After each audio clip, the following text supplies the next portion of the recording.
This is arguably one of the most gruesome death scenes in Jurassic Park history, and was actually planned to be in one of the films. It was scripted, prepped and ready to go, but due to a real life issue, they were unable to complete this scene. Although you see a pinch of the aftermath of that scene. Now, this isn't the Nedry scene or the baby in the crib scene. Oh no, we've done videos on them in the past. So you might be asking, whose death actually is it then to be that gruesome? It is actually featured in the original Jurassic Park, the novel, although a lot is left to the imagination. But in Jurassic Park, the movie, they were planning to show the entire scene, which probably would have shifted the rating. And yes, I am on about the real death of Mr. John Arnold. This was due to be filmed with Samuel L. Jackson, but due to an in-real-life hurricane at the Jurassic Park filming location, they were unable to film this due to safety concerns, and not to mention the set being destroyed. So they decided to cut this out. But what makes it so gruesome, do you say? Well, let me continue. As we know from Jurassic Park the film, John Arnold was sent out to reset the circuit breakers in the maintenance shed, whilst everyone else took shelter in the emergency bunker. John Ray Arnold sets off, and this is the last anyone saw of Ray Arnold. Well, intact anyway. What happened to him after he left for the shed is mostly conjecture, but the novel does fill in some blanks and it is quite gruesome. But as we know, to get to the maintenance shed, he would have to pass by the raptor pen. Shutting down the park's power meant shutting down the raptor fences, and the animals were now capable of escaping. Arnold was hunted as he entered the maintenance shed. Sometime after he failed to return to the bunker, Dr. Sattler and Muldoon followed in his footsteps. Sattler reached the bunker, found the circuit breaker, reset them successfully, and this is where she discovers Arnold's mostly intact arm and leg, believe it or not, which were torn out of their sockets, as well as the raptor that had killed him. But what did actually happen to John Ray Arnold in that bunker? This is only really the start of the most gruesome scene in Jurassic Park history, so let me continue to explain. This is the original intended way John Arnold was meant to die on screen. Brace yourselves. Ray Arnold leaves for the maintenance shed, believing the power to the raptor fences to still be on, hence why he's so confident he can be there and back within 10 minutes. He walks past the raptor enclosure, and at that point it wasn't torn open, hence why they didn't attack him before he got to the bunker. Once he gets to the shed, he opens the door and realizes it's very dark, so he takes off one shoe to prop open the door of the bunker. Big mistake. At this point, the raptors had realized that the power's out and break out of their enclosure, jumping over the fence, tearing it open, and seeing the maintenance shed propped open with a boot, with Ray Arnold just inside.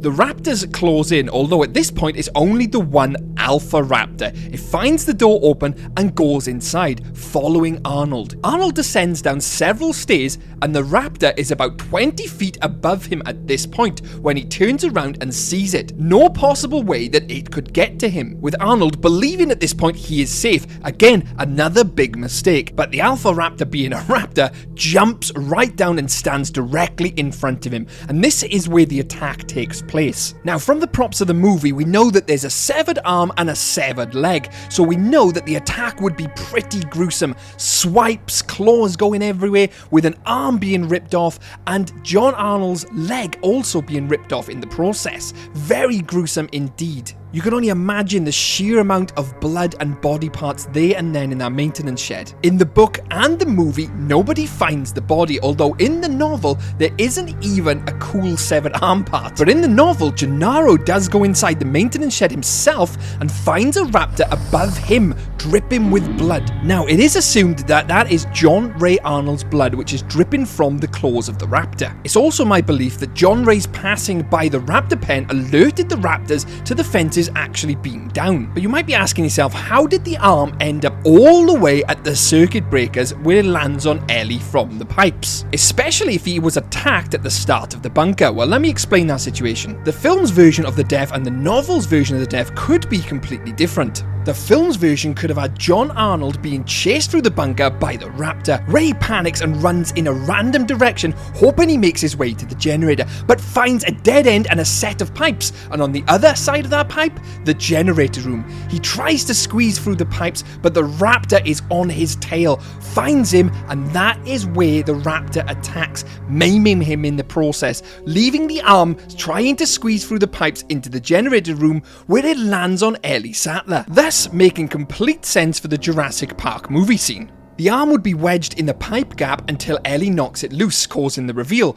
This would also explain how the arm got there, as well as how she never saw blood or a body. But this isn't the end of John Arnold's story. Oh no, we got more coming up. It is unknown what happened to Arnold's remains, with only one way in or out of that maintenance shed, and with the raptors that hunted him dead by the end of the incident, no scavenging animal would ever have found his body. So what did actually happen to John Arnold's remains then? Because his body could have been recoverable in 1994 when InGen investigated the island. Even if his body was recoverable in 1994, it is unlikely that his remains were in any fit state for presentation. Because let's not forget, he would have already been dismembered and would have been heavily decomposed in the humid tropical climate. Arnold's family did sue InGen for wrongful death, with the company being forced to pay out $23 million at the time.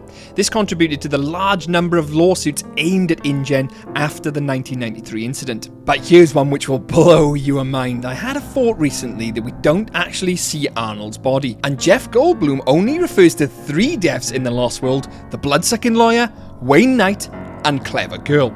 Arnold's return could be canon and would be Verial Samuel L. Jackson for a return. Food for thought. He's a cyborg now. Obviously that's a joke, but you never know. Either version, the novel or the movie, is quite clear that this was intended to be a hugely gruesome scene and would have been absolutely crazy for the original Jurassic Park film, potentially changing the rating and the scape of Jurassic Park entirely. And if you want to know more about the Jurassic Park franchise, I recommend checking out all my other videos on the channel. They're very much like this one. Massive thanks to my YouTube members as always. Thanks guys for supporting the channel. Your support means so much to me and I couldn't do it without you, so thank you so much. If you've enjoyed this video and you think I deserve it, please hit that like button, and I hope you've enjoyed this video. See you in the next one. Shadows out.